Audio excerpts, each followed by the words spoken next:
بسم اللہ الرحمن الرحیم۔ السلام علیکم ورحمۃ اللہ وبرکاتہ۔ عزیز طلباء کرام، آج مختصر القدوری کا سبق نمبر 74 ہے، اور باب الجنایات میں آج ہم حصہ دوم پڑھ رہے ہیں۔ اور حصہ دوم میں حج کے دوران جو ممنوع افعال ہیں ان میں سے بے وضو طواف کرنا، اور واجب کو ترک کر دینا، واجب کے اندر تاخیر، اور اسی طریقے سے حرم کے اندر شکار کرنے کی وجہ سے، یعنی کون سا شکار ممنوع ہے اور کون سا جائز ہے۔ تو اس سے متعلق انشاءاللہ آج ہماری گفتگو ہوگی، اور بے وضو طواف کرنے کی وجہ سے کیا کچھ لازم ہوگا حاجی کے اوپر، وہ بھی انشاءاللہ ہم ڈسکس کریں گے۔ اس طرح واجب کو ترک کرنا یا واجب کو تاخیر، یعنی اس کے وقت سے آگے لے جانا، مؤخر کر دینا، تو اس کی وجہ سے اس کے اوپر کیا کچھ لازم آئے گا، تو اس کی تفصیل آج انشاءاللہ ہم کریں گے۔ تو گزشتہ سبق کے اندر ہماری جو عبارت چل رہی تھی اس کا تعلق تھا کہ اگر اس نے جماع کر لیا، یا یعنی ہم بیوی کے ساتھ ہم بستری کر لی، تو اس کے اوقات تھے کہ حلق سے پہلے کر لی، یا یہ کہ طواف زیارت سے پہلے کر لی، وقوف عرفہ سے پہلے کر لی یا بعد کر لی، تو اس کے احکامات ہم نے پڑھے۔ خوشبو لگانا، سلا ہوا کپڑا پہننا، یا اس طریقے سے سر کا ڈھانپنا، تو یہ والی جنایات پیچھے چل رہی تھی۔ تو آج کے سبق میں ہمارا سبق یہاں سے ہے کہ ومن طواف طواف القدوم محدثا، اگر طواف قدوم جو سنت طواف ہے شروع میں، وہ اس نے وضو کی حالت میں نہیں کیا، بے وضو حالت میں کر لیا، تو حدیث میں آتا ہے کہ بیت اللہ کا جو طواف ہے وہ نماز کی طرح ہے، یعنی جس طرح نماز کے اندر طہارت ضروری ہے، تو طواف کے لیے بھی طہارت ضروری ہے، کیونکہ وہ مسجد حرام کے اندر ہو رہا ہوتا ہے، تو وہاں پہ تو پاکی کی حالت میں ہی جانا چاہیے۔ تو اگر اس نے حالت یعنی ناپاکی کی حالت کے اندر اس نے کیا ہے، فعلیہ صدقۃ، تو اس کے اوپر صدقہ بہرحال لازم ہے، دم لازم نہیں ہوگا لیکن صدقہ لازم ہوگا، یعنی نصف سا اس نے گندم یا اس کی قیمت صدقہ کرنی ہوگی۔ وَإِنْ كَانَ جُنُبًا، اگر وہ جنبی حالت میں تھا، یعنی اس کے اوپر غسل واجب تھا، تو پھر تو ظاہر ہے کہ بہت بڑی غلطی ہو گئی اس سے، کہ اس نے مسجد حرام کے اندر وہ ایسی حالت میں داخل ہوا اور اتنی بڑی عبادت کو وہ حالت جنابت میں کر رہا ہے، تو فعلیہ شاۃ، اس صورت میں اس کے اوپر بکری لازم ہوگی۔ وَإِنْ طواف الزیارت محدثا، واجب اور بلکہ اہم رکن ہے طواف زیارت، وہ اگر اس نے بے وضو حالت میں کر دیا، تو اگر اس میں وہ اگر بے وضو تھا تو فعلیہ شاۃ، بے وضو ہونے کی حالت میں اس پر بکری ہوگی۔ حالانکہ طواف قدوم کے اندر بے وضو ہونے کی حالت میں دیکھا آپ نے کہ اس میں صدقہ تھا، لیکن یہاں پہ اگر طواف زیارت بے وضو ہونے کی حالت میں اس نے کیا ہے تو وہ اس پہ بکری ہے، یعنی چونکہ طواف زیارت عام رکن ہے، تو اس کے اندر اگر بے وضو تھا تو صدقہ نہیں بلکہ اس سے بڑی چیز بکری لازم ہوگی۔ لیکن اگر اس میں وَإِنْ كَانَ جُنُبًا، اگر طواف زیارت کو اس نے جنبی حالت میں کیا ہے تو فعلیہ بدنہ، تو اس صورت کے اندر تو اس کے اوپر بدنہ یعنی اونٹ لازم ہوگا، یعنی بہت بڑی جنایت ہے کہ ایک اہم رکن کو اس نے وہ حالت جنابت کے اندر کر دیا ہے، تو جنایت کامل ہے، اس لیے آگے بھی جو اس کی جزا ہوگی، کفارہ ہوگا، وہ بھی کامل ہوگا۔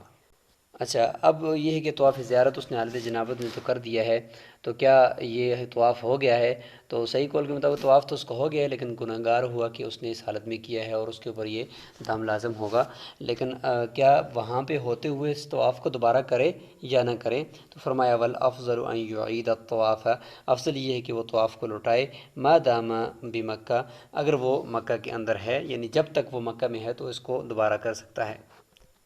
لیکن یاد رکھیں کہ جب تک وہ مکہ کے اندر ہے اور اس نے یہ طواف دوبارہ کر لیا پاکی کی حالت میں، تو یہ دم اس سے ساقط ہو جائے گا۔ ظاہر ہے کہ جو نقصان ہوا تھا اس کی وجہ سے دم ہم نے لازم کیا تھا، تو جب اس نے اس کا ازالہ کر دیا کہ دوبارہ طواف کر دیے تو ولا ذبح علیہ، تو اس صورت میں پھر اس کے اوپر ذبح کرنا جانور کو لازم نہیں ہے۔ ومن طواف طواف الصدر محدثا، طواف صدر اگر کسی نے وہ کر لیا ہے، یعنی وہ بھی ایک واجب طواف ہے، تو اگر وہ بے وضو حالت میں کر دیا ہے تو فعلیہ صدقہ، اس صورت میں اس کے اوپر صدقہ لازم ہوگا۔ لیکن میں ان کا جرماً، اس میں اگر جنبی تھا، حالت جنابت میں تھا، غسل اس پر لازم تھا، فعلیہ شاۃ، تو اس صورت میں اس کے اوپر بکری لازم ہوگی، کیونکہ جنایت جہاں پہ کامل ہوتی ہے تو وہاں پہ پھر اس کے بدلے میں جو کفارہ ہوتا ہے یا جزا ہوتی ہے وہ بھی کامل ہوتی ہے۔ وَإِن تَرَكَ طَوَافَ الزِّيَارَةِ ثَلَاثَةَ أَشْوَاطٍ، یہاں پہ ترک واجب والی جنایت شروع ہو گئی ہے کہ اگر واجب کو یعنی ایک اہم رکن جو طواف زیارت ہے جس کے 4 چکر تو فرض ہیں باقی واجب ہیں، اگر ان کو اس نے ترک کر دیا، اور کتنے چکر؟ ثلاثۃ اشواط فما دونہا، یعنی 3 یا اس سے کم چکر اس نے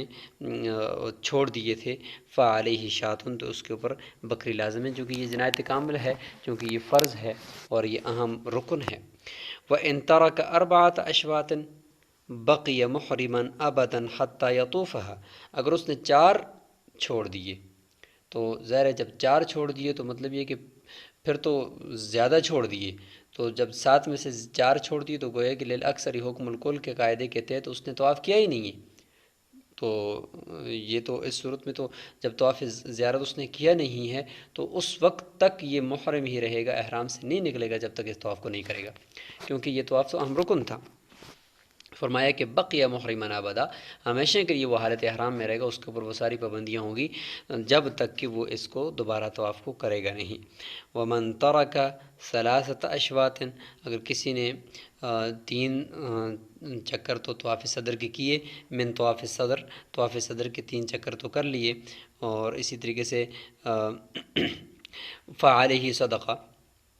یعنی 3 چکر چھوڑ دیے، اور منترا کا ثلاثۃ اشواط کہ 3 چکر اس نے طواف صدر کے چھوڑے ہیں جو واجب تھا، اس کے 3 چکر چھوڑ دیے، طواف زیارت کے بعد تو ہو گئی، اگر 3 یا 3 سے کم چھوڑے ہیں تو چلو اس میں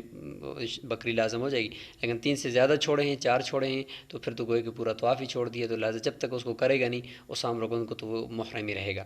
یہ ہے جی واجب طواف صدر، اگر اس کے 3 چکر اس نے چھوڑے ہیں، 4 کیے ہیں، 3 چھوڑے ہیں، تو پھر صورت میں اس کے اوپر صدقہ لازم ہوگا اور اس کا حج ہو جائے گا۔ وَإِن تَرَكَ طَوَافَ الصَّدْرِ، اگر اس نے طواف صدر کیا ہی نہیں ہے اور اسی طریقے سے وہ واپس آگے ہے، او 4 اشواطً، یا 4 چکر اس نے چھوڑے ہیں تو زیادہ چھوڑ دیے ہیں، منہ اس میں سے، تو فعلیہ شاتن، اس میں ہم یہ نہیں کہیں گے کہ وہ محرم رہے گا، چونکہ یہ طواف صدر یہ طواف زیارت سے کم درجے کا ہے، اس لیے ہم یہاں پہ یہ حکم لگائیں گے کہ اس کے اوپر بکری لازم ہو جائے گی، البتہ اس کا حج ہو جائے گا کیونکہ یہ طواف صدر واجب ہے۔ ومن ترک السعی بین الصفا والمروہ، اگر صفا اور مروہ کے درمیان سعی کو کسی نے چھوڑ دیا ہے تو یہ بھی واجب تھی، واجب کو ترک کر دیا ہے، تو فعلیہ شاتن، تو اس کے اوپر بکری لازم ہے۔ وحجہ تام، اور اس کا حج جو ہے وہ تام ہو جائے گا۔ ومن افاض من عرفات قبل الامام، اگر کسی نے اس طرح کیا کہ عرفات سے وہ امام سے پہلے نکل آیا جبکہ امام کے ساتھ نکلنا تھا اور غروب آفتاب کے بعد نکلنا تھا، یہ پہلے نکل آیا، تو اس نے بھی یہ ایک غلط کام کیا ہے، ظاہر ہے کہ ایک اہم رکن جو وقوف عرفہ تھا اس میں کوتاہی کر دی ہے، تو فعلیہ دم، تو دم لازم ہوگا۔ ومن ترک الوقوف بمزدلفہ، اگر مزدلفہ کے اندر وقوف کسی نے ترک کر دیا اور وہ وہاں پہ ٹھہرا ہی نہیں ہے تو یہ بھی واجب تھا، لہذا واجب کو ترک کر دیا، تو فعلیہ دم، تو دم لازم ہو جائے گا۔ ومن ترک رمی الجمار فی الایام کلھا، اگر تمام دنوں کے اندر اس نے رمی جمار، شیطانوں کو کنکریاں مارنے کو چھوڑ دیا اور اس نے یہ کام نہیں کیا، تو ظاہر ہے کہ وہ واجب تھا اور اس واجب کو ترک کیا ہے، تو فعلیہ دم، جنایت کامل ہے تو لہذا دم لازم ہوگا۔ وَإِن تَرَكَ رَمْيَ إِحْدَى الْجِمَارِ الثَّلَاثِ، اگر 3 جماروں میں سے کسی ایک جمار یعنی 3 شیطانوں میں سے کسی ایک شیطان کو کنکریاں اس نے نہیں ماری، باقی کو ماری ہیں، تو اس کا مطلب بھی یہی ہے کہ اس نے پورے واجب کو نہیں چھوڑا، کچھ کو چھوڑا ہے، تو فعلیہ صدقۃ، تو صدقہ لازم ہوگا، دم لازم نہیں ہوگا۔ وَإِن تَرَكَ رَمْيَ جَمْرَةِ عقبتی فی یوم النہر، یوم نہر کے دن جمرہ عقبہ ایک ہی جمرہ کی نفی ہوتی وہ رمی ہوتی ہے، وہ رمی اس نے نہیں کی، ان کو کنکریاں نہیں ماری، تو ظاہر ہے کہ گویا کہ ایک دن کی کامل جنایت ہوگی، ایک دن کی کامل جنایت، کیونکہ اس دن میں تو رمی کا جو فعل تھا اس دن کا وہ صرف ایک ہی جمرہ کو کرنا تھا، جبکہ اس نے چھوڑ دیا، اس کو کیا ہی نہیں ہے، تو گویا کہ کامل جنایت ہے، فعلیہ دم، لہذا اس صورت میں دم لازم ہوگا۔ یاد رکھیں کہ باقی دنوں کے اندر 11، 12، 13 ذو الحجہ کو جو رمی کرنی پڑتی ہے تو وہ کامل فعل کا کب ہوتا ہے؟ جب تینوں جمار کی رمی کرے، تو اس کو کہتے ہیں کہ یہ کامل